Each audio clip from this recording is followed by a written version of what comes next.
Graças damos ao nosso Deus por mais esta bendita oportunidade que Ele concede-nos de estarmos aqui na casa dEle, entregando as primícias do nosso tempo, do nosso dia, servindo ao Senhor com muita alegria nesta manhã. Deus continue sendo glorificado pela vida de cada um dos irmãos que aqui se encontram.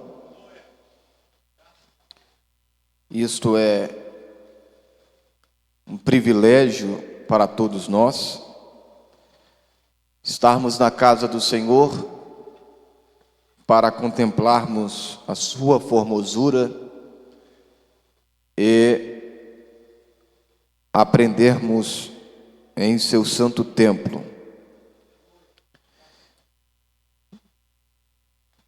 Quero agradecer a superintendência da nossa escola dominical pela honrosa oportunidade, na pessoa do nosso superintendente, jovem auxiliar Luiz Otávio, que nos franqueou a oportunidade para aqui estar lecionando esta lição de número 10, uma importante lição. Então pedimos aos irmãos a interação, o envolvimento na aula, e nós com certeza seremos edificados por esta lição bíblica dominical, que tem muito a nos ensinar e a nos instruir. Qual é o tema da nossa lição? Os irmãos podem repetir, por gentileza? 1, 2, 3.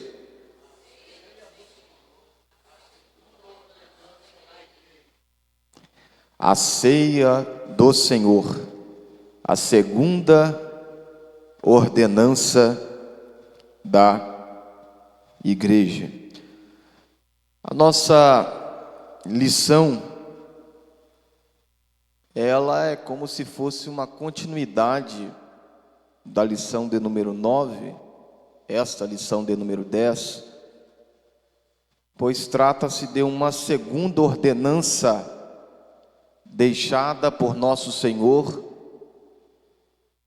e Salvador Jesus Cristo. Sendo que a primeira ordenança é o batismo em águas. Este batismo em águas, obviamente, ele é precedido pela pregação do Evangelho, e aqueles que ouvem a mensagem do Evangelho se arrependem quando recebem esta mensagem, aceitam esta mensagem e reconhecem Jesus Cristo como Senhor. E a partir daquele momento, esta pessoa que aceita a mensagem do Evangelho de nosso Senhor Jesus Cristo, esta pessoa ela vai passar por aquilo que nós chamamos de discipulado. E após este discipulado, esta instrução, esta orientação para o candidato a descer as águas batismais, uma vez essa pessoa entendendo as doutrinas básicas da fé cristã, entendendo o que é fé, entendendo a obra de Jesus Cristo, entendendo o comprometimento, o compromisso que ele precisa ter com a igreja local e tantos outros elementos que envolvem o discipulado, esta pessoa, ela é batizada, confessando assim publicamente que ela morreu para o mundo, mas vive para Cristo e com Cristo. Aí assim, nós, em nossa tradição, esta pessoa agora ela passa a fazer parte do rol ou do corpo de membros da igreja local. Agora esta pessoa estará pronta dentro dentro da nossa organização local para estar participando da ceia do Senhor. Então, esta temática é uma temática muito importante, muito interessante, visto que este primeiro trimestre, tem trabalhado exatamente sobre o corpo de Cristo, sua origem, natureza e vocação da igreja no mundo.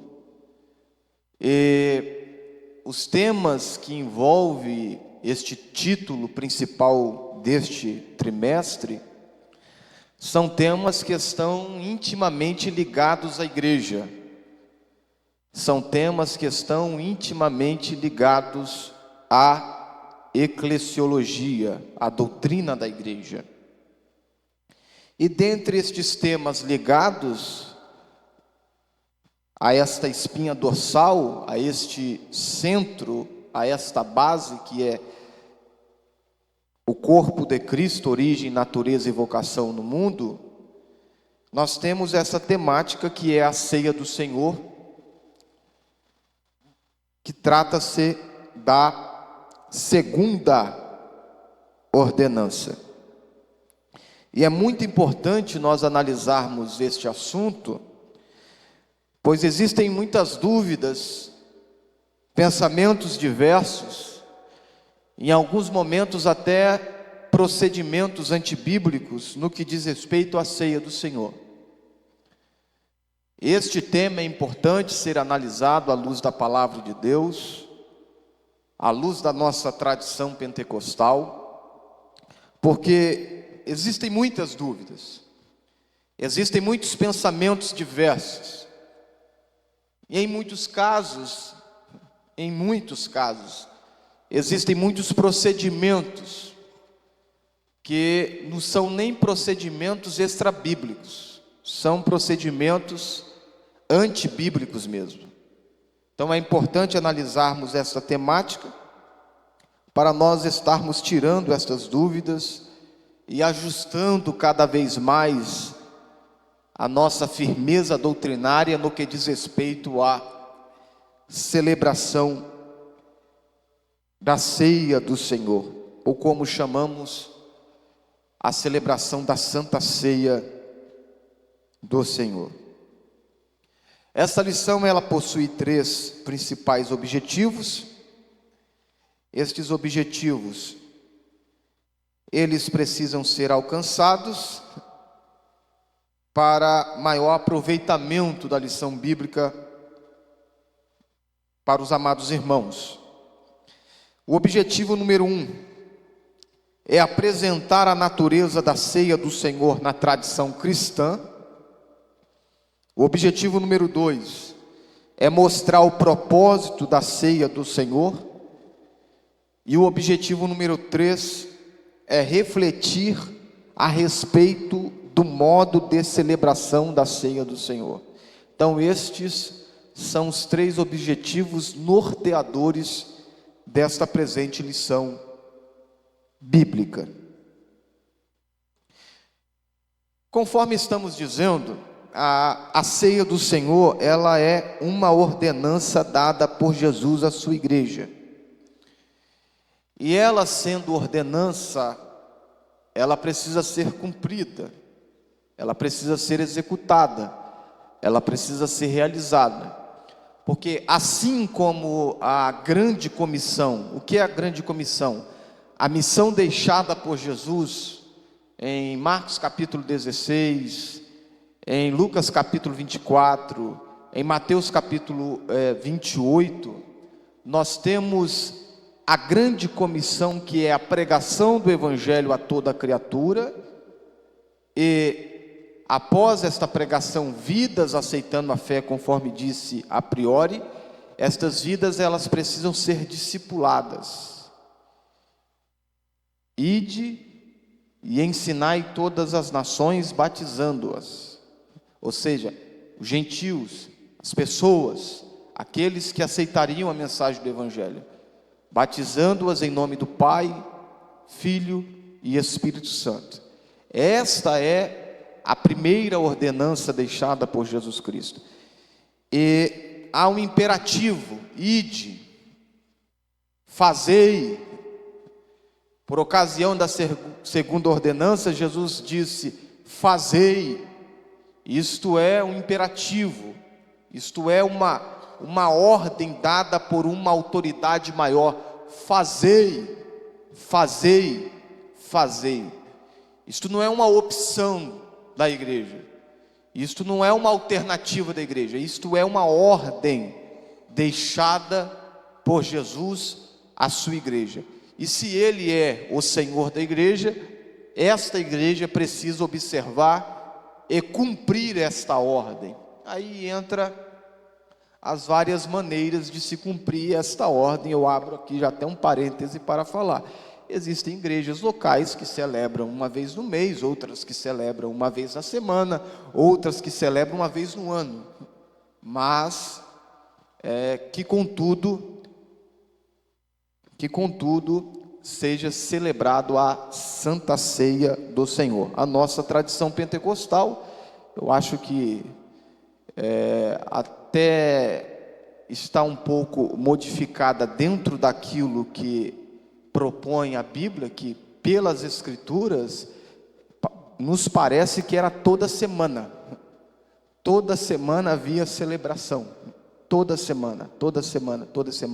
A igreja primitiva dava muita ênfase à morte, ressurreição e retorno de Cristo, então se celebrava toda semana.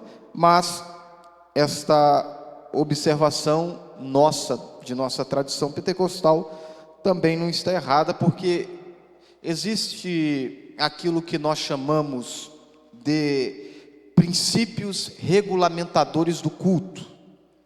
Princípios regulamentadores do culto. Estes princípios regulamentadores do culto são princípios que não podem ser modificados. São princípios que devem ser obedecidos.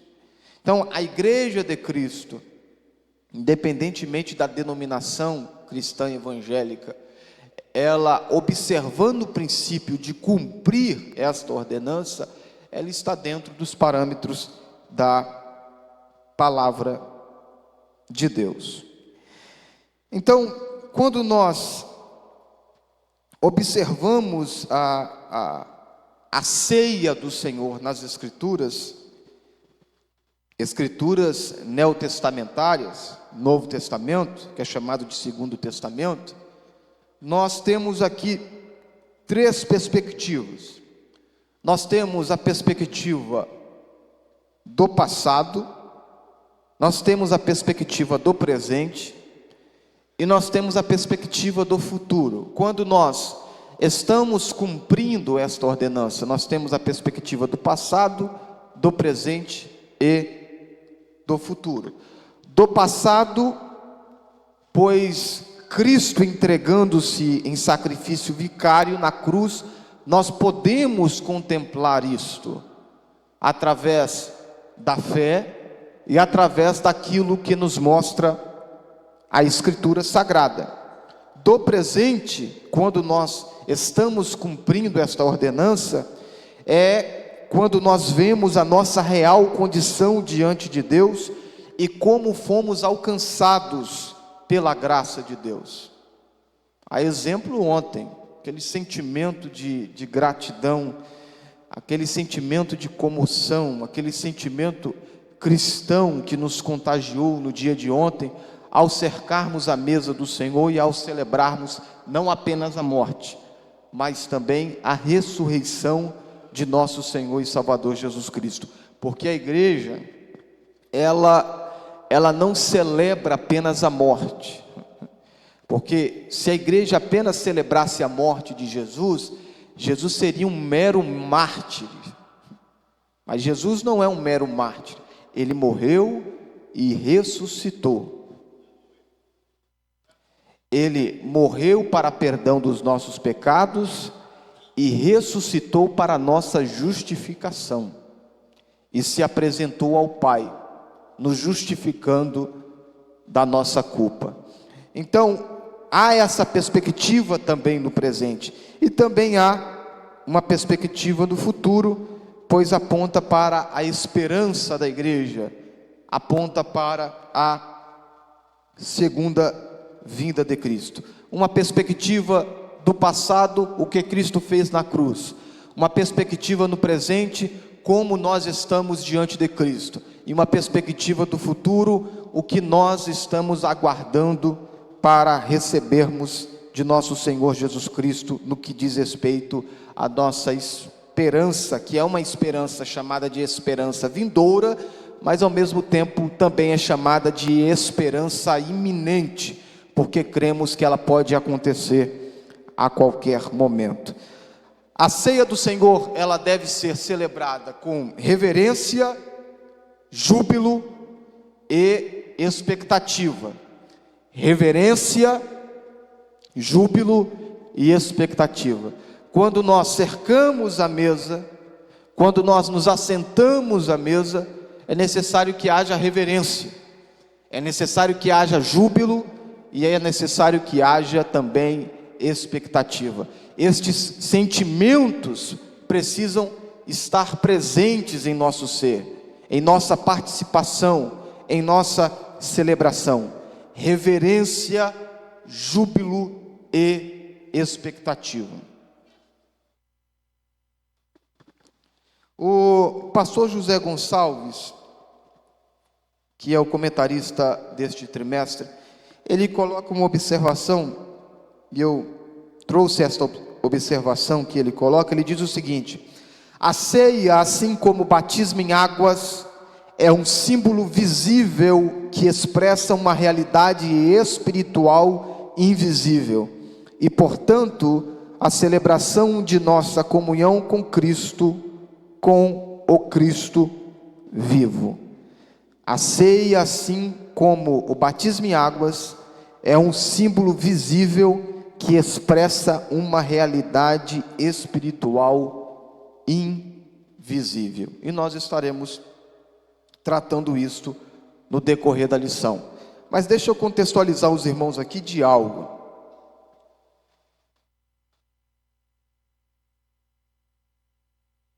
A nossa leitura bíblica em classe foi efetuada em qual carta de Paulo? Em qual carta de Paulo foi efetuada a leitura bíblica em classe? Não ouvi. Primeira ou segunda? Primeira ou segunda? Qual capítulo? Capítulo 11. O que nós temos aqui? Os irmãos sabem que Paulo, ele tinha um sentimento muito grande por esta igreja, apesar de ser uma igreja local que deu sérios problemas para o apóstolo Paulo. Mas Paulo, como um pastor autêntico, ele tinha um zelo muito grande. Ele vai declarar isso na sua segunda carta aos Coríntios, no capítulo 11, tem o zelo de vós. E ele tinha um cuidado muito grande com a igreja de Corinto, porque ela precisava destes cuidados especiais, desta atenção pastoral. E esta primeira carta, Paulo não escreveu apenas essas duas cartas, eu não quero entrar aqui na questão, mas Paulo, no mínimo, escreveu umas 4 cartas a esta igreja, que estava na cidade de Corinto. Das que foram preservadas, apenas 2 estão no cânon sagrado. Mas Paulo, ele escrevendo esta primeira carta aos Coríntios, ele vai tratar de uma série de conflitos existentes no seio desta igreja local. Dentre estes conflitos, observe bem, dentre estes conflitos, que são muitos conflitos. Eu tive a oportunidade, quando pastoreava em Cariacica, de ministrar durante 8 meses, apenas com base na primeira carta de Paulo aos Coríntios, tratando sobre estes conflitos e as soluções dos problemas que Paulo apresentou a esta igreja. Dentre estes conflitos, Paulo vai tratar sobre a questão do culto que era realizado na igreja que estava em Corinto.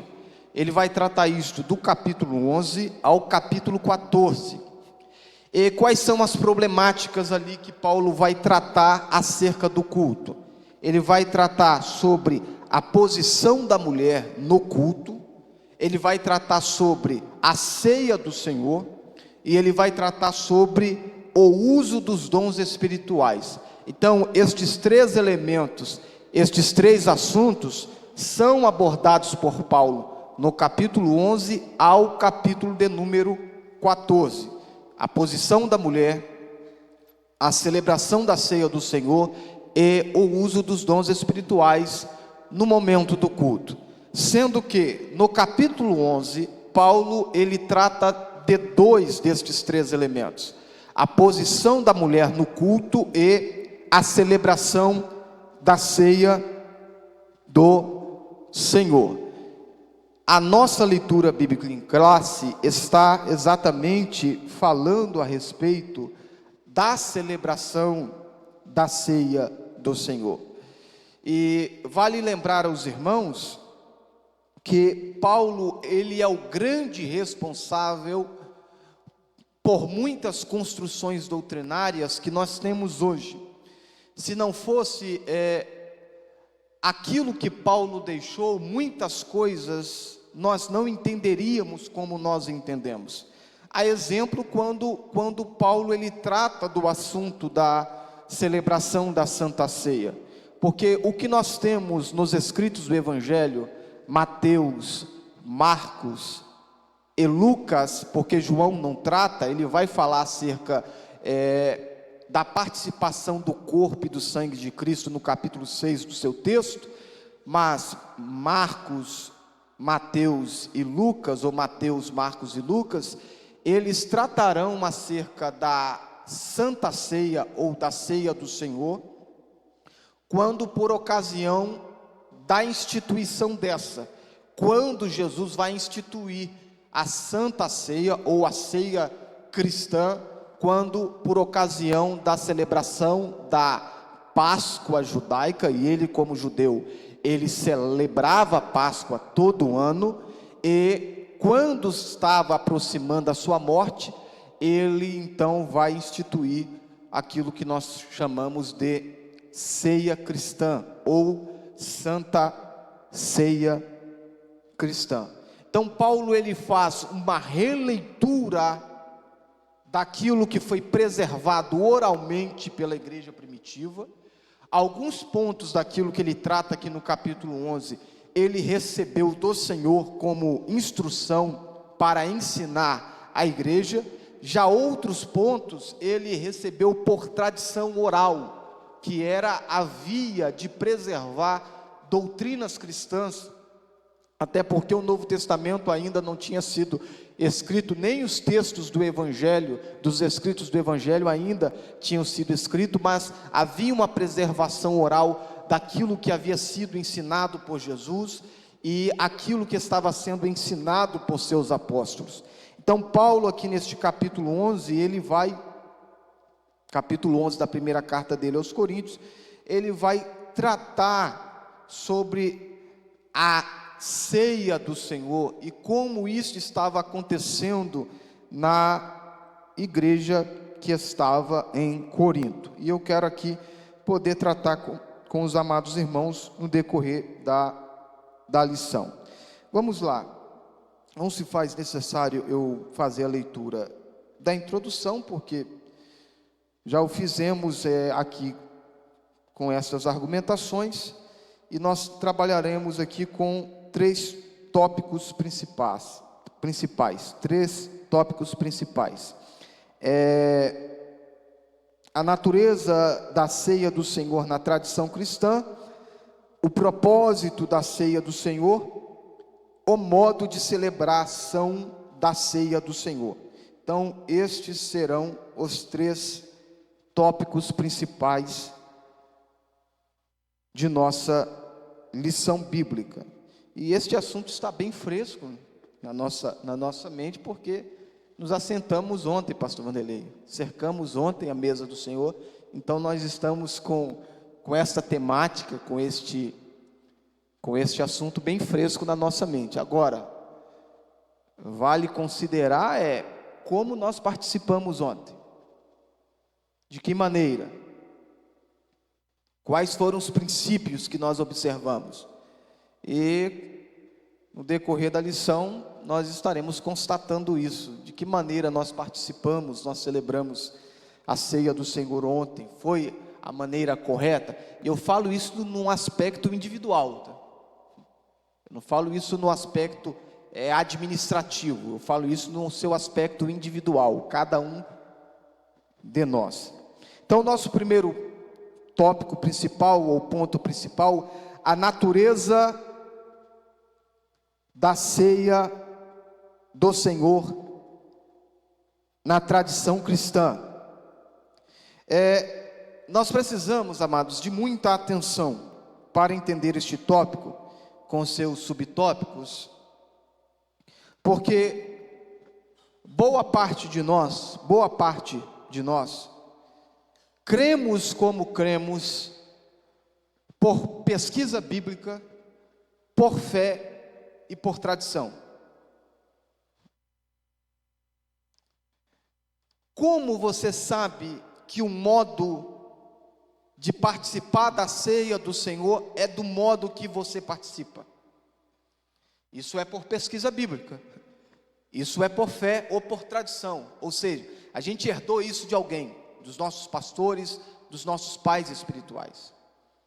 Então, é importante a gente analisar com muito cuidado este primeiro tópico com seus subtópicos, que pode ser que alguém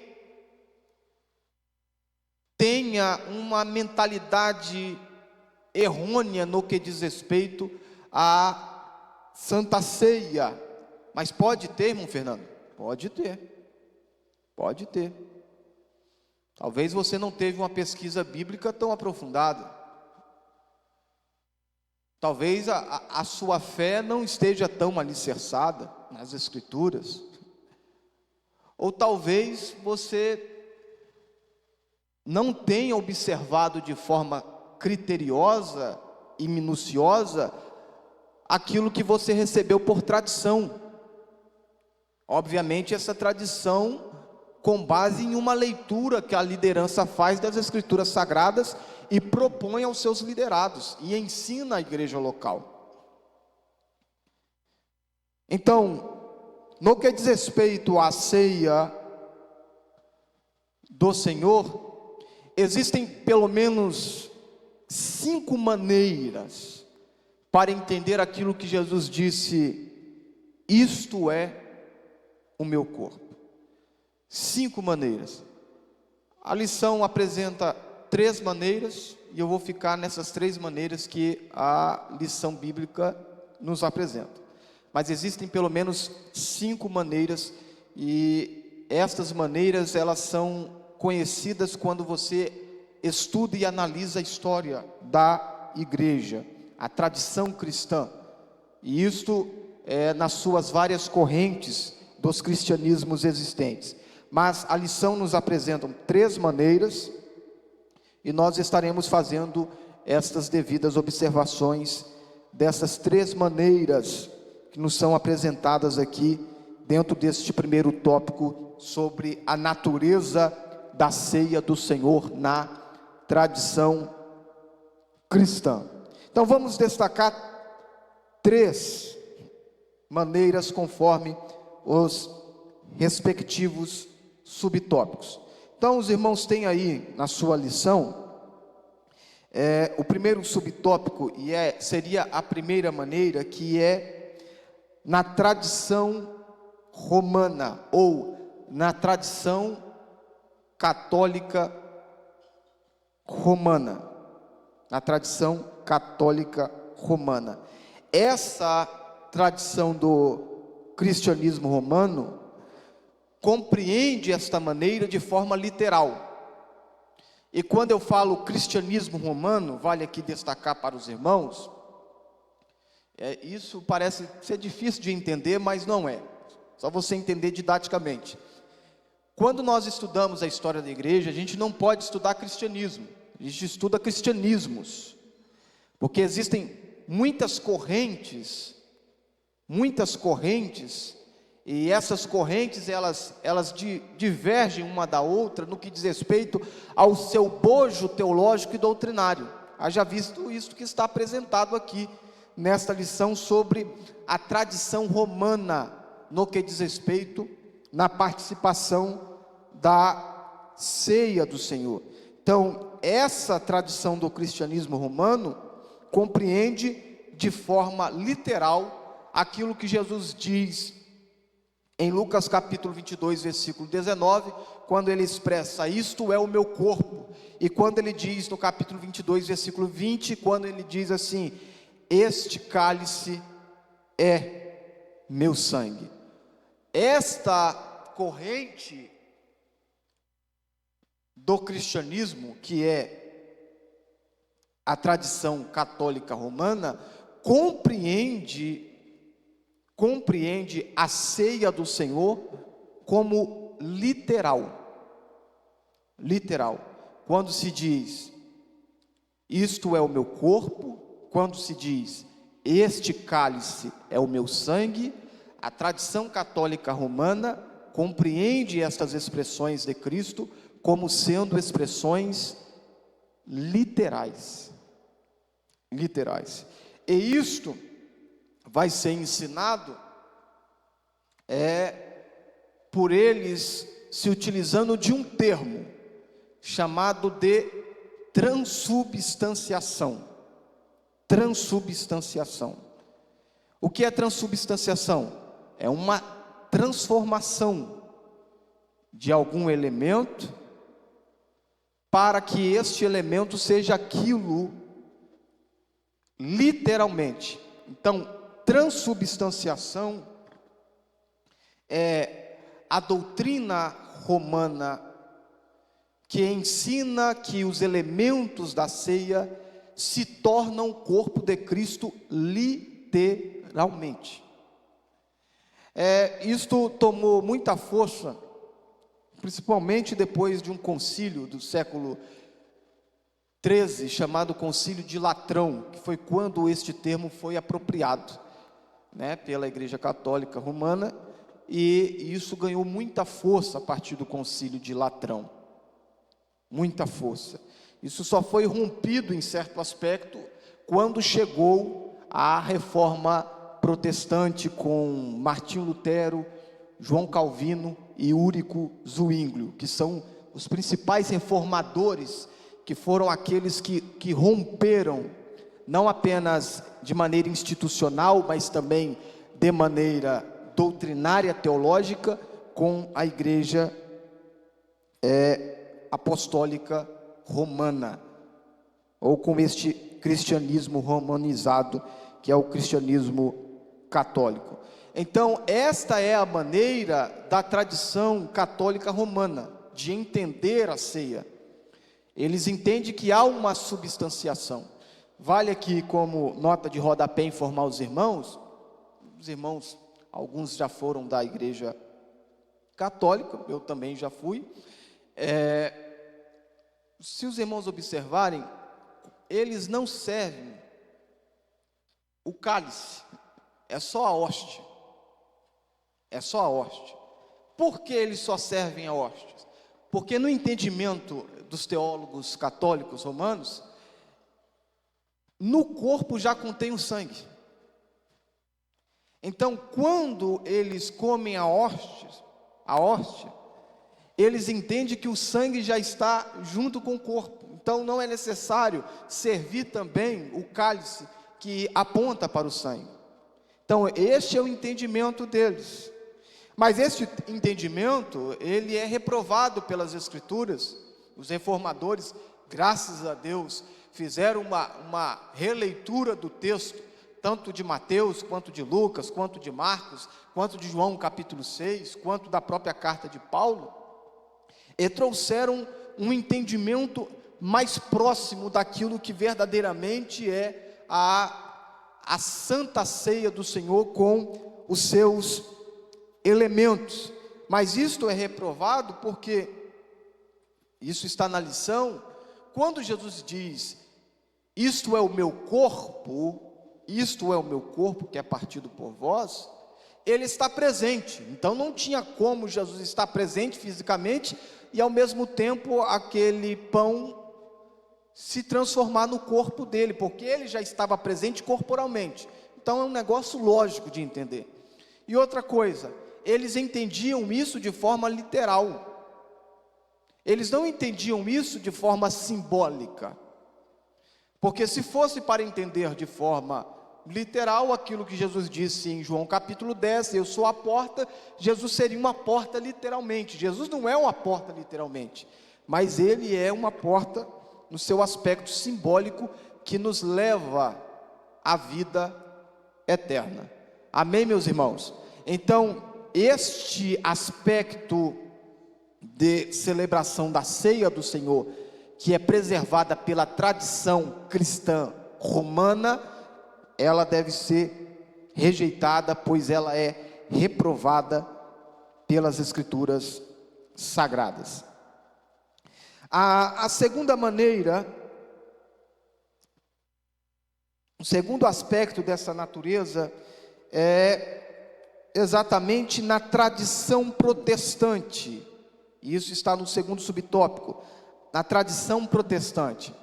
Vale lembrar os irmãos que, os que me ouvem, digam amém. Os irmãos estão entendendo? Vale lembrar os irmãos que na tradição protestante,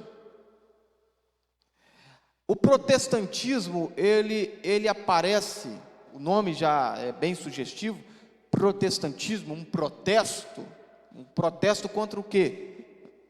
Contra as mazelas daquilo que se fazia o cristianismo existente na época. Um protesto contra quem? Contra aqueles que desviavam, desvirtuavam as Escrituras para benefícios próprios.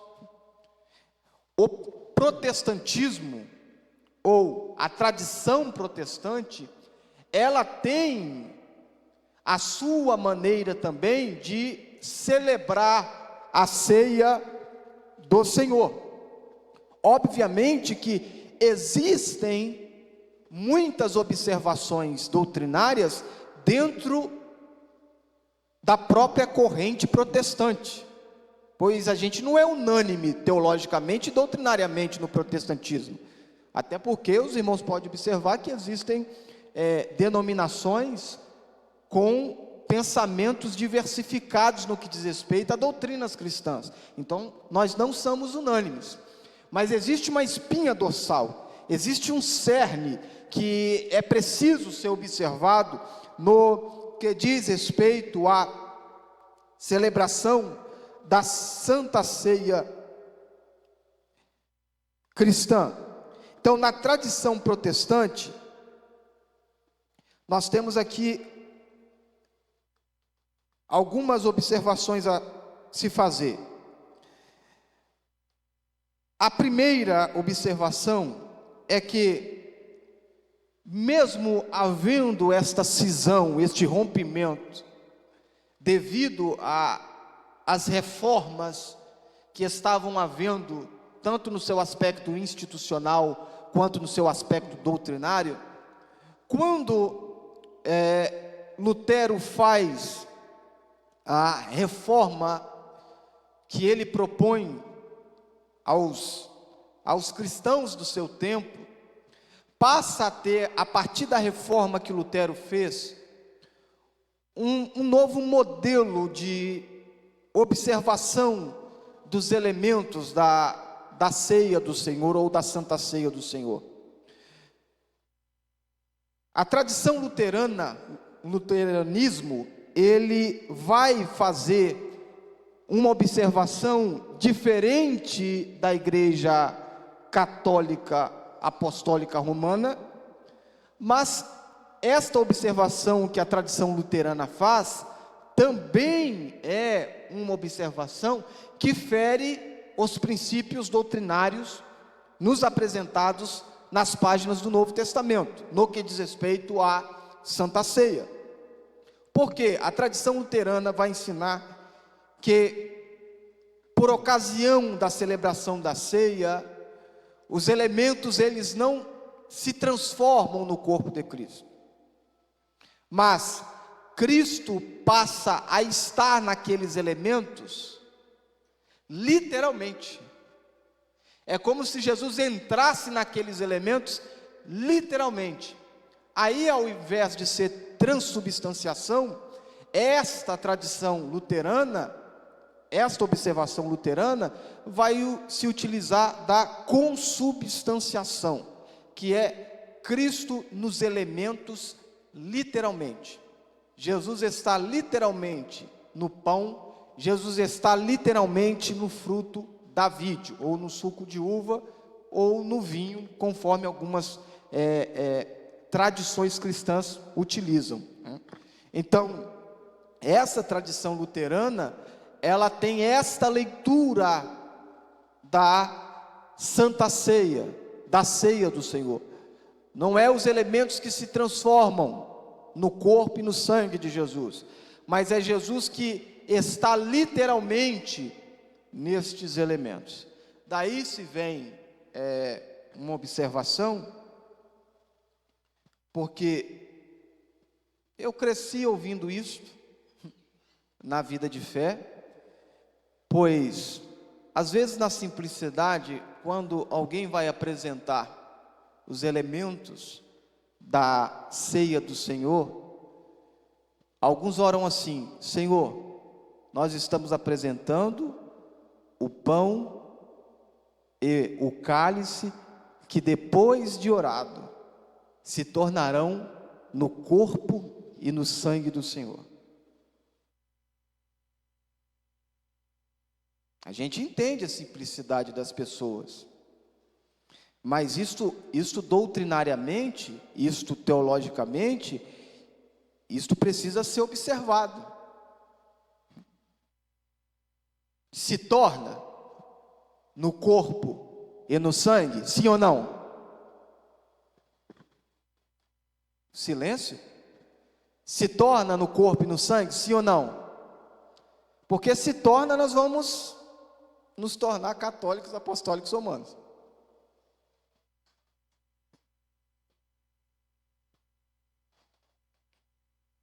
Jesus passa a estar literalmente nestes elementos, sim ou não? Sim ou não? Não. Aí, há uma observação que é feita dentro desta reforma,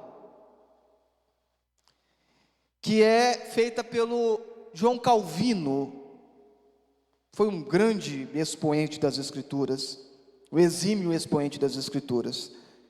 Ele faz a observação de que na ceia do Senhor, o pão e o vinho contém espiritualmente o corpo e o sangue de Cristo. Aí já mudou. Aí já mudou. Olha a observação que João Calvino faz. Que na ceia do Senhor, o pão e o vinho contêm espiritualmente o corpo e o sangue de Cristo. Aí nós temos a nossa tradição pentecostal, que é a posição pentecostal, é o terceiro subtópico desse primeiro tópico. A nossa tradição pentecostal entende que o pão e o vinho não se convertem no corpo de Cristo, que seria a transubstanciação, e nem tampouco está presente neles, no seu aspecto literal, que seria a consubstanciação. Contudo, isso é posto pelo pastor José Gonçalves no comentário, contudo, Jesus se faz presente espiritualmente nos símbolos. Que símbolos são estes?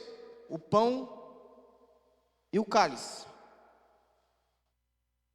Então Jesus se faz presente espiritualmente, dentro da nossa tradição pentecostal, espiritualmente nos símbolos, no pão e no cálice. E ele depreende isso do texto de Mateus capítulo 18, versículo 20. Onde estiver 2 ou 3 reunidos em meu nome, ali eu estou no meio deles. Então, espiritualmente, dentro da nossa tradição pentecostal e da leitura que fazemos do texto sagrado, Jesus está espiritualmente nos elementos, nos símbolos, que é o pão e o cálice. O pão que aponta para o corpo e o cálice que aponta para o seu sangue. Essa posição, conforme o pastor José Gonçalves, é defendida pela maioria dos pentecostais. Outro aspecto que é enfatizado é o do memorial na celebração da ceia do Senhor. Observe bem, é o do memorial por ocasião da celebração da ceia do Senhor. Porque não é apenas algo simbólico, é um ato memorial. Nós temos os elementos simbólicos, e ao mesmo tempo nós estamos tendo um ato memorial, porque a ceia do Senhor é um memorial de Cristo para a sua igreja. Assim como a Páscoa, conforme ensinado, pregado pelo nosso pastor, é um memorial para os filhos de Israel de sua saída da terra do Egito, e os judeus ortodoxos, eles celebram a Páscoa até os dias de hoje. É a principal festa judaica. Das 3 é a principal. Na verdade haviam 7, mas das 3 principais, que é Páscoa, Pentecostes e Tabernáculos, a festa da Páscoa é a principal festa. Então, assim como a Páscoa é um memorial de Deus para os filhos de Israel, e vale lembrar que a Páscoa, ela é instituída antes das demais festas. Antes das demais festas. As demais festas são instituídas depois. A Páscoa, ela é instituída antes das demais festas. Então, a ceia do Senhor também é um memorial que nós realizamos para trazer à memória tudo quanto Jesus fez em prol das nossas vidas, quando morreu e ressuscitou ao terceiro dia. Então, este entendimento que a celebração da ceia também é um memorial, é herdado de um dos reformadores chamado Ulrico Zwinglio, que foi um importante reformador do século XVI, que interpretava o ato memorial daquilo que Cristo fez e o que recebemos pela fé ao cumprirmos esta ordenança. Então observe como nós herdamos isto também por tradição, e graças a Deus e ao serviço que estes servos do Senhor prestaram, esta interpretação correta dos elementos da ceia, da celebração da ceia, chegaram a nós, porque eles fizeram uma interpretação correta, e a nossa tradição pentecostal absorveu isto, e entende pelas escrituras sagradas também, que esta é a forma correta de visualizar, de contemplar, de olhar para os elementos da ceia do Senhor e a nossa participação destes elementos. Então a ceia do Senhor é para quem está em comunhão e não para dar comunhão, que é uma questão sacramental dentro da perspectiva católica. A questão dos sacramentos, são 7 sacramentos, não quero entrar nos detalhes, mas a Santa Ceia ou a Ceia do Senhor é um destes sacramentos, porque eles entendem que é algo que pode fazer a pessoa receber graça e ser santificado. A pessoa ela não recebe esta graça dentro dessa perspectiva católica, por participar. Ela participa por já ter esta graça. Ela participa porque ela já foi envolvida por esta graça. Então não é algo sacramental, não é um sacramento dentro desta perspectiva católica. Na nossa declaração de fé das Assembleias de Deus, que é uma importante declaração de fé, e vale a pena os irmãos adquirirem, ler a nossa declaração de fé, que é a declaração de fé da nossa denominação. No capítulo 13, no ponto 2, há a seguinte declaração: tendo Jesus ministrado pessoalmente os dois elementos aos seus discípulos, fica cabalmente demonstrado que as expressões isto é o meu corpo, isto é o meu sangue, não são literais, mas referem-se a uma linguagem metafórica, isto é uma figura de linguagem para apontar para o corpo e o sangue de nosso Senhor Jesus.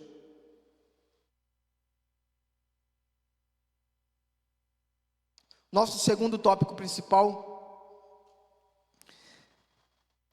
o propósito da ceia do Senhor. Vamos lá. O propósito da ceia do Senhor. Existem pelo menos 3 propósitos. Propósito número 1, celebrar a expiação de Cristo. Propósito número 2, proclamar a segunda vinda, a saber, de Cristo. Propósito número 3, celebrar a comunhão cristã. Propósito número 1, celebrar a expiação de Cristo. Fica claro no texto de Paulo, conforme a leitura bíblica em classe, capítulo 11, versículo 26, quando ele diz: anunciais a morte do Senhor. Esse anunciais a morte do Senhor aponta para aquilo que Cristo fez. Então, há a celebração da expiação de Cristo. O que é expiação? Pagamento de dívida. Pagamento pelos pecados. Então, quando se fala de morte expiatória, quando os irmãos ouvirem aqui no púlpito, a morte expiatória de Cristo, quem está falando isso, está falando assim, que Jesus, Ele pagou o preço pelos nossos pecados. Ele pagou o preço a quem? Ao diabo? Não. O homem não devia nada ao diabo, não deve nada ao diabo. Ele pagou a dívida a Deus. O homem era devedor a Deus, ao Pai. Então Jesus paga esta dívida que nós jamais poderíamos pagar. Ele paga esta dívida ao Pai. E Ele paga com preço de sangue. Paulo vai escrever isso na sua primeira carta aos Coríntios, capítulo 6, lá pelo seu versículo 20, fostes comprados por bom preço. Bom preço. O preço foi preço de sangue. Então, a ceia do Senhor aponta para o Calvário. Ao celebrarmos a ceia do Senhor, estamos anunciando a vitória do Senhor sobre o pecado, sobre a morte, sobre o diabo. Ontem, quando estávamos aqui celebrando a ceia do Senhor, estávamos celebrando a vitória de Cristo sobre o pecado, pois Ele venceu o pecado. Estávamos celebrando a vitória de Cristo sobre a morte, porque Ele venceu a morte na sua morte, e trouxe vida aos mortos pela sua morte.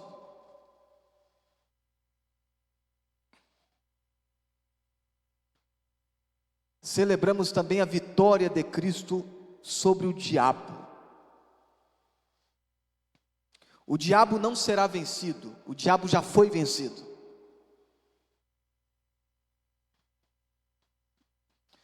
A vitória de Jesus sobre o pecado é claro. A vitória de Jesus sobre a morte é claro. A vitória sobre o diabo é clara.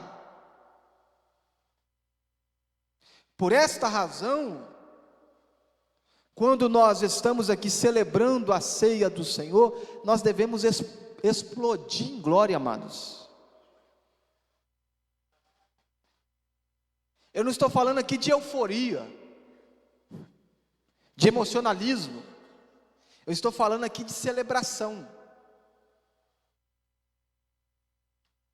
Os filhos de Israel, preste atenção, os filhos de Israel, por ocasião da Páscoa, é como se fosse assim, eles estavam com pressa, vestindo, calçando as sandálias, arrumando os vestidos, os homens prendendo com o cinto para não se embaraçar, pegando o cajado na mão, pois a determinação de Deus era comer apressadamente.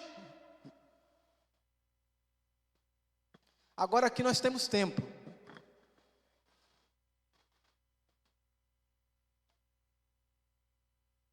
Nós não comemos apressadamente. Nós não podemos participar apressadamente. Precisa ser com muita paciência, precisa ser com muito prazer, precisa ser com muita alegria, pois é um memorial. Então celebramos a vitória de Cristo sobre o pecado, celebramos a vitória de Cristo sobre a morte, e celebramos a vitória de Cristo sobre o diabo. Isso está em Hebreus capítulo de número 2, versículo 14. Consegue projetar aí, por gentileza, para mim, Hebreus capítulo 2, versículo 14, muito obrigado, Ministério de Mídia. Visto como os filhos participam da carne e do sangue, também ele participou das mesmas coisas, para que, pela morte, aniquilasse o que tinha o império da morte, isto é, o diabo. E livrasse todos os que com medo da morte estavam por toda a vida sujeitos à servidão. Hebreus capítulo 12, versículo 2 e 3. Hebreus capítulo 12, versículo 2 e 3. Olhando para Jesus, autor e consumador da fé. O que o escritor aos Hebreus está apontando aqui é a maneira de nós não nos embaraçarmos com o pecado que tão de perto nos rodeia. Então ele está apontando o segredo para não se embaraçar. Olhando, no versículo 1 ele fala isso, no versículo 2 ele vai mostrar o segredo. Olhando para Jesus, autor e consumador da fé, o qual pelo gozo que lhe estava proposto, suportou a cruz, desprezando a afronta, e assentou-se à destra do trono de Deus. Versículo 3. Considerai, pois, aquele que suportou tais contradições dos pecadores contra si mesmo, para que não enfraqueçais, desfalecendo em vossos ânimos. Jesus venceu o pecado, Jesus venceu a morte, Jesus venceu o diabo e Jesus venceu a cruz. Amém?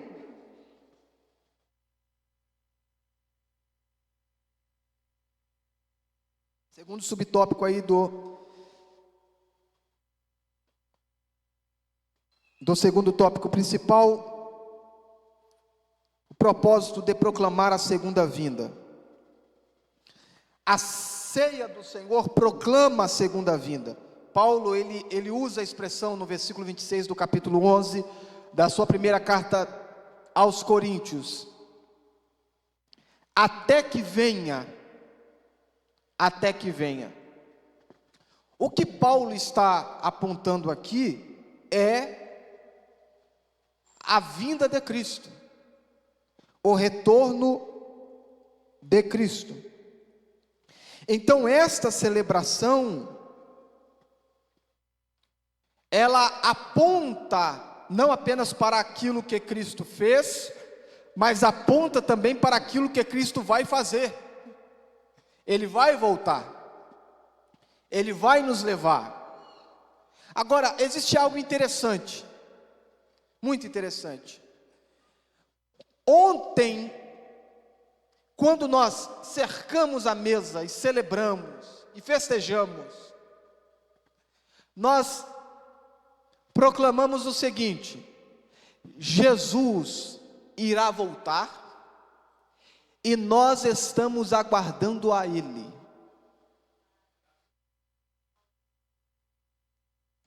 Todas as vezes que nos assentamos à mesa para celebrarmos a ceia, nós estamos dizendo: estou aguardando o meu Senhor. Estou aguardando meu Senhor. Quem se distancia da celebração da ceia, essa pessoa está dizendo, mesmo que inconscientemente: eu não estou aguardando o Senhor mais. Mas quem faz questão de estar na mesa, quem faz questão de celebrar a vitória de Cristo sobre a morte, sobre o pecado, sobre o diabo, sobre a cruz, essa pessoa está declarando: eu estou aguardando o meu Senhor, eu estou aguardando o meu Senhor. Então este momento solene, este momento memorial, este momento de celebração, aponta também, proclama também a segunda vinda. E em terceiro lugar, terceiro propósito, celebra a comunhão cristã. Celebra a comunhão cristã. É perceptível na leitura bíblica em classe. Eu gostaria que o Ministério de Mídia projetasse aí a primeira carta de Paulo aos Coríntios, capítulo 11, versículo 17. É perceptível na leitura bíblica em classe que uma das razões que levou Paulo a abordar este assunto com os coríntios foi as dissensões. Observe o que Paulo ele diz: nisto, porém, que vou dizer-vos, não vos louvo, isto é, eu não vou elogiar vocês, eu não vou homenagear vocês, porquanto vos ajuntais não para melhor, mas para pior. O que Paulo está dizendo aqui? Que culto é este que vocês estão prestando? Que celebração é essa que vocês estão realizando? Versículo 18: porque antes de tudo ouço, olha só, e quem levou para Paulo não é fofoqueiro, irmão, é gente que se preocupa com a saúde da igreja. Por isso que existem coisas que são informadas a lideranças da igreja. Alguém fala assim: pastor está mandando mensagem teleguiada na pregação, porque a liderança recebe informação, ele precisa tratar isso à luz da Bíblia. Ele precisa tratar isso à luz da Bíblia. Então alguém levou essas informações para o apóstolo Paulo. Ó, o pastor Paulo está tendo uma algazarra lá nas celebrações na igreja de Corinto. Aí ele diz: porque antes de tudo ouço que quando vos ajuntais na igreja, há entre vós dissensões, e em parte eu creio. O que Paulo está dizendo? Eu conheço a fama de vocês, eu sei que vocês são problemáticos mesmo, mas eu vou tratar esse negócio agora com vocês.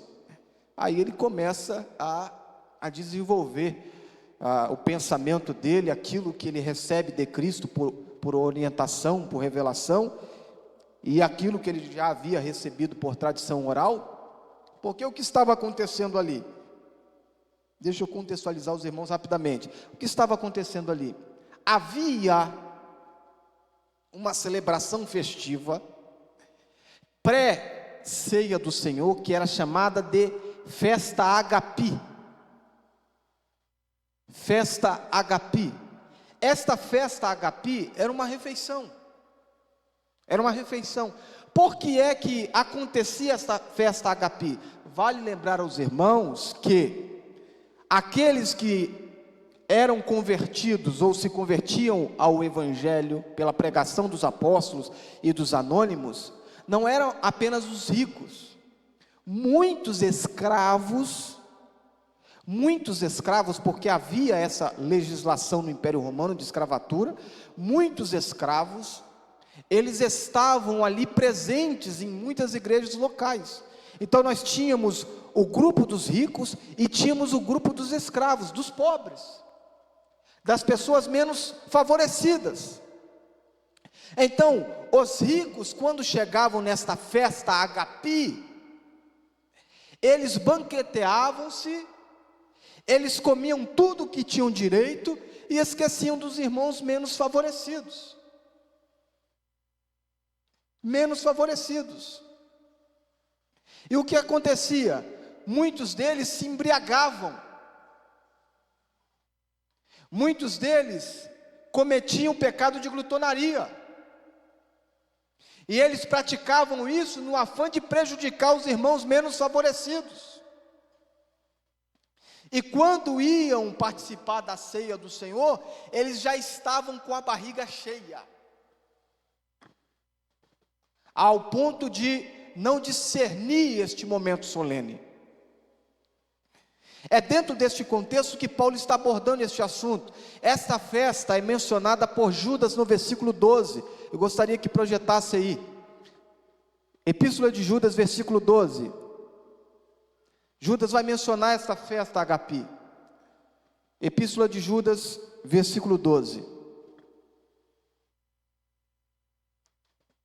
Se for possível projetar.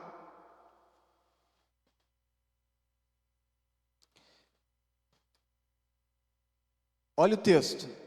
Estes são manchas em vossas festas de fraternidade. Em outras versões, festas de caridade. Essa festa Agapi, que precedia a celebração da ceia.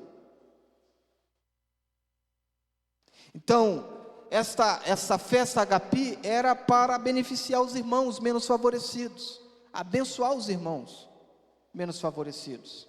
Aos ricos viam e faziam toda esta algazarra. Muitos cristãos ricos, não eram todos. E quando eles iam participar da ceia do Senhor, eles não discerniam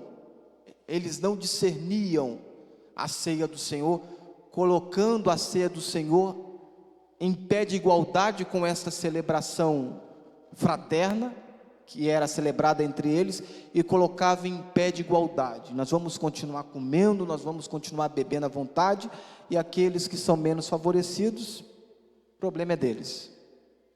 Então observe que contexto que Paulo pegou aí. Você já pegou um contexto assim já, pastor Vanderlei? Graças a Deus, eu acredito que não, né, meu pastor? Eu nunca peguei, e a gente espera nunca pegar, né, pastores? Mas vamos lá, vamos seguir. Então, celebra a comunhão cristã. E vale destacar que a ceia do Senhor, ela nos mostra uma única comunhão que aponta para duas direções. Presta atenção. A celebração da ceia do Senhor nos mostra uma única comunhão que aponta para duas direções. A primeira direção, a Santa Ceia, é nossa celebração de comunhão com o Senhor da igreja. Então, quando eu celebro a Santa Ceia, quando eu participo da Santa Ceia, eu estou dizendo, eu estou em comunhão com o meu Senhor. João capítulo 6, versículo 56. João, ele não vai tratar da instituição da Santa Ceia, mas ele trata deste importante discurso de Jesus, que fez muita gente ir embora, deixá-lo. Quem come a minha carne e bebe o meu sangue, permanece em mim e eu nele. A celebração da Santa Ceia é eu dizendo, eu estou em Cristo e Cristo está em mim. Eu estou com comunhão com meu Senhor. Por isso, quem nega, quem rejeita, quem faz pouco caso, está rejeitando essa comunhão.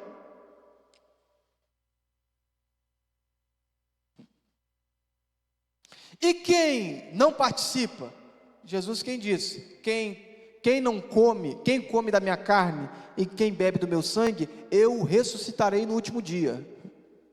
E quem não come da carne e nem bebe do sangue, ou seja, não participa da Santa Ceia, este permanecerá morto. Por ocasião da ressurreição dos santos, permanecerá morto para ressuscitar só por ocasião do juízo final. Olha como isso é sério, irmãos.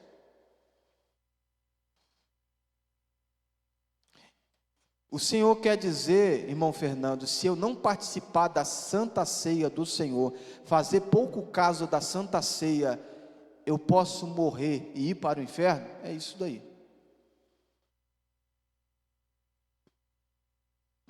É exatamente isso daí. Então isso é muito sério. Então, o não participar do corpo e do sangue, isso pode ter prejuízos eternais. Olha como isso é sério, irmãos. A Santa Ceia, que é a nossa celebração, é a nossa celebração também de comunhão entre irmãos. Primeira carta de Paulo aos Coríntios, capítulo 10, versículo 17. Aponta para a comunhão com o Senhor, mas aponta também para a comunhão com o próximo. Porque nós, sendo muitos, somos um só pão. Olha a figura de linguagem que Paulo está usando. É um só corpo, porque todos participamos do mesmo pão. Então observe que a celebração da ceia é a nossa celebração de comunhão uns com os outros, com Cristo e com o próximo, com o Senhor, mas também com o meu irmão. Então é uma única comunhão em duas direções: a direção vertical, comunhão com o Senhor; a direção horizontal, comunhão com o meu irmão.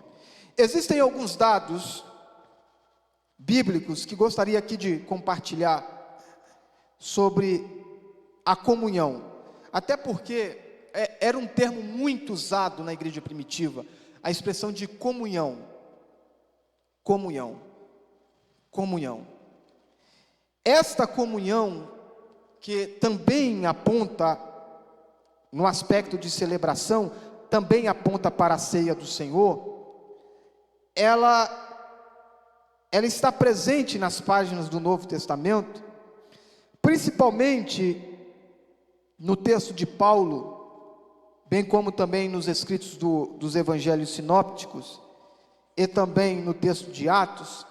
E eu trouxe aqui alguns dados para mostrar aos irmãos. Quais são os nomes desta comunhão? De que maneira o Novo Testamento chama esta comunhão que aponta para a ceia do Senhor? Paulo, na sua primeira carta aos Coríntios, capítulo 11, versículo 20, ele vai chamar de ceia do Senhor. Vale lembrar que o adjetivo santa, ceia, santa, é um adjetivo nosso, que não está errado, e com isso nós não estamos idolatrando a Santa Ceia, mas esse adjetivo é mostrado, inserido para mostrar a seriedade que há nestes elementos e em nossa participação deste momento festivo da igreja. Então Paulo chama na primeira carta dele aos Coríntios, capítulo 11, versículo 20, de ceia do Senhor. No capítulo 10, versículo 21, ele chama de mesa do Senhor. No capítulo 10, versículo 16, da mesma carta dele aos Coríntios, ele chama de comunhão. Quais são os elementos desta comunhão? Na primeira carta de Paulo aos Coríntios, capítulo 11, versículo 24, Paulo fala que o elemento desta comunhão é o pão. No capítulo 11, versículo 25, Paulo fala que o elemento desta comunhão é o cálice. E no capítulo 10, versículo de número 16, Paulo chama este elemento de cálice da bênção. No capítulo 10, versículo 21 da primeira carta dele aos Coríntios, Paulo chama de cálice do Senhor. Quem são os participantes? Conforme a primeira carta de Paulo aos Coríntios, capítulo de número 33, os crentes, aonde Paulo chama de meus irmãos. Conforme a primeira carta de Paulo aos Coríntios, capítulo 11, versículo 28, aqueles que se examinam, estes são os participantes. Aonde deve ser o local desta comunhão? Conforme Paulo escreveu na sua primeira carta aos Coríntios, capítulo 11, versículo 18, ele diz assim: quando vos ajuntais na igreja. Então o local desta comunhão não é em casa, é na igreja. Conforme no capítulo 11, versículo 20, ele diz assim: quando vos ajuntais num lugar. Pode ser em casa, desde que a igreja esteja presente ali, tá? A igreja esteja presente ali. Mas, obviamente, Paulo está falando dentro do contexto de realidade dele. Posso celebrar a Santa Ceia com a presença do pastor, com a presença dos membros da igreja em um espaço doméstico? Pode celebrar, desde que seja no nome do Senhor. Mas nós temos este ambiente e nós celebramos aqui neste ambiente, né? Tanto que é possível que os nossos diáconos levam os elementos da Santa Ceia e celebram a Santa Ceia para os nossos irmãos que não puderam estar no templo. Esta comunhão, ela é, conforme Paulo escreveu no capítulo 11, versículo 24, da primeira carta dele aos Coríntios, um serviço memorial. Esta comunhão, conforme o capítulo 10 da mesma carta, versículo 16, um serviço de comunhão. Conforme Mateus capítulo 26, versículo 28, e a primeira carta de Paulo aos Coríntios, capítulo 11, versículo 25, é um serviço do pacto. Conforme o capítulo 11, versículo 18, da primeira carta aos Coríntios, é um serviço comunitário. Conforme o capítulo 11, versículo 24, é um serviço de ações de graças. Daí vem o termo eucaristia, eucaristi do grego, que é ações de graças. Conforme o mesmo capítulo 11, da primeira carta de Paulo aos Coríntios, versículo 26, é um serviço de proclamação. Então, a celebração da Santa Ceia, eu escrevi isso aqui, pois é uma pérola que vem à mente. A celebração da Santa Ceia não é cada um comendo o seu próprio pão, nem bebendo no seu próprio cálice. Espiritualmente, comemos do mesmo pão e bebemos no mesmo cálice. Olha só que coisa tremenda. Comemos do mesmo pão e bebemos do mesmo cálice. Você bebe no cálice que eu bebo. Eu bebo no cálice que você bebe. Eu como do mesmo pão que você come. Você come do mesmo pão que eu como. Deixa eu encerrar. O modo de celebração da ceia do Senhor é o nosso último tópico principal, que possui 3 respectivos subtópicos. O que é participar indignamente? Eu sei que muitos queriam que a gente chegasse aqui. O que é participar indignamente? O apóstolo Paulo mostra que eles participavam dos elementos da ceia, mas não era a ceia que eles celebravam, conforme o capítulo 11, versículo 20. Paulo está combatendo o perigo do ritualismo. Podemos nos assentar para celebrar a ceia, comer o pão e beber o cálice, e ainda assim não ter usufruído as bênçãos da comunhão da mesa do Senhor. Por quê? Porque a motivação está errada.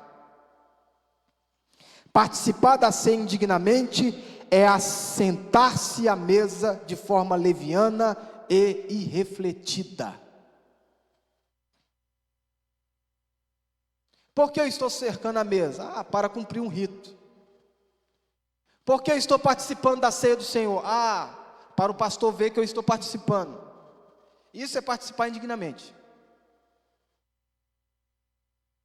Você está celebrando a vitória de Cristo? A vitória dele sobre a morte, a vitória dele sobre o pecado, a vitória dele sobre o diabo, a vitória dele sobre a cruz.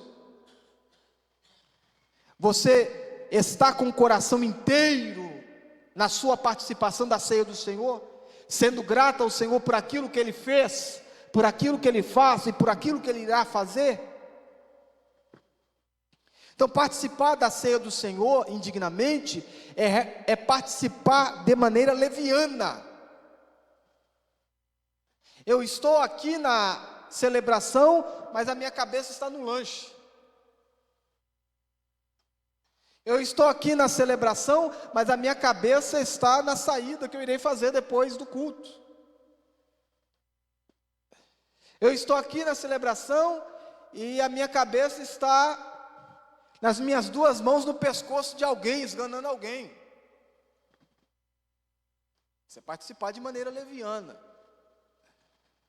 Participar de maneira leviana é olhar para os elementos da ceia com um olhar de desprezo. É participar de maneira irrefletida. Porque existem pessoas que quando a celebração está acontecendo, existem pessoas assim, viajando.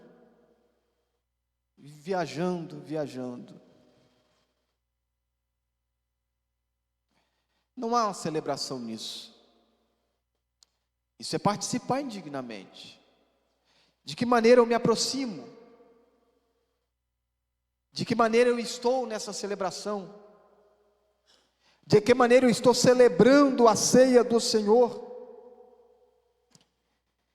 E isso é muito sério, porque quando Paulo ele escreve, ele diz que aquele que participa indignamente será culpado do corpo do Senhor. Paulo está dizendo que é como se a pessoa estivesse crucificando a Jesus. Paulo está colocando aqueles que participam de maneira leviana e refletida em pé de igualdade com os carrascos, com os soldados romanos, com os escarnecedores.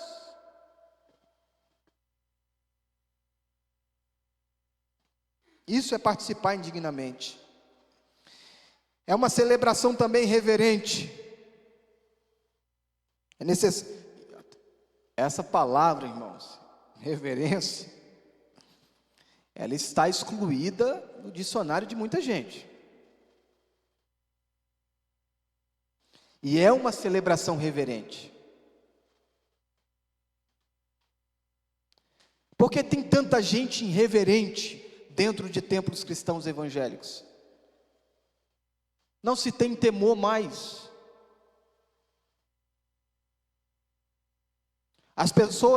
Algumas pessoas estão numa celebração de Santa Ceia mascando chiclete.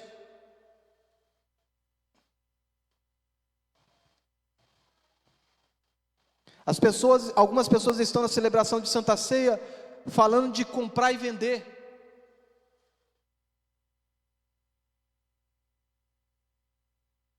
Aonde está a nossa reverência?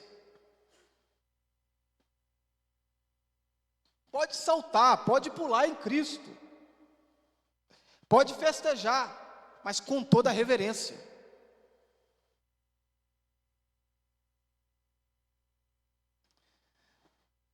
Estamos perdendo aquele temor com reverência que tínhamos. As pessoas entravam, antes de entrar no templo cristão, as pessoas cuspiam a bala lá fora, cuspiam o chiclete lá fora. Hoje entram para dentro do templo sem nenhuma reverência. Dentro da tradição cerimonial dos sacerdotes, os sacerdotes tinham que lavar a boca 7 vezes para pronunciar o nome sagrado de Deus. As pessoas querem falar Jesus com chiclete na boca.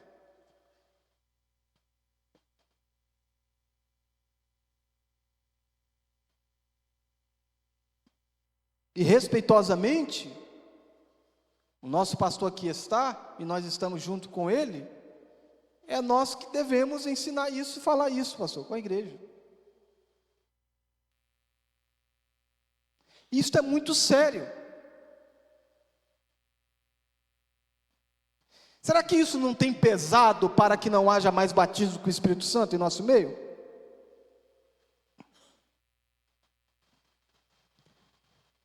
Será que isso não tem pesado para que não haja mais aquelas manifestações sobrenaturais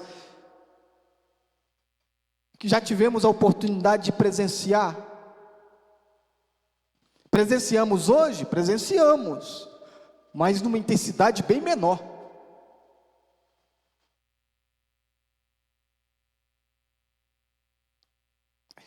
E nessa celebração reverente, um certo escritor chamado Isbe diz que devemos olhar para 4 direções. Olhamos para trás, olhamos para frente, olhamos para dentro e olhamos ao redor. Olhamos para trás o sacrifício de Cristo, olhamos para frente a nossa esperança em Cristo com o retorno dele, olhamos para dentro um autoexame e olhamos ao redor que é a nossa comunhão com o próximo. É também uma celebração festiva. A ceia do Senhor é a nossa celebração da morte e ressurreição de nosso Senhor e Salvador Jesus Cristo. Não é um funeral, conforme disse o nosso pastor ontem aqui. É a celebração da morte e ressurreição de nosso Senhor e Salvador Jesus Cristo. Encerra agora. John Calvino disse o seguinte: participar da ceia de forma digna é ter a consciência da nossa indignidade. Quando temos consciência da nossa indignidade, mas ao mesmo tempo reconhecemos que por meio de Cristo somos habilitados a nos assentarmos à mesa, então participaremos da ceia dignamente. A nossa dignidade é nossa consciência da nossa indignidade. Amém, meus irmãos? Quero encerrar aqui. Irmã Cleonice.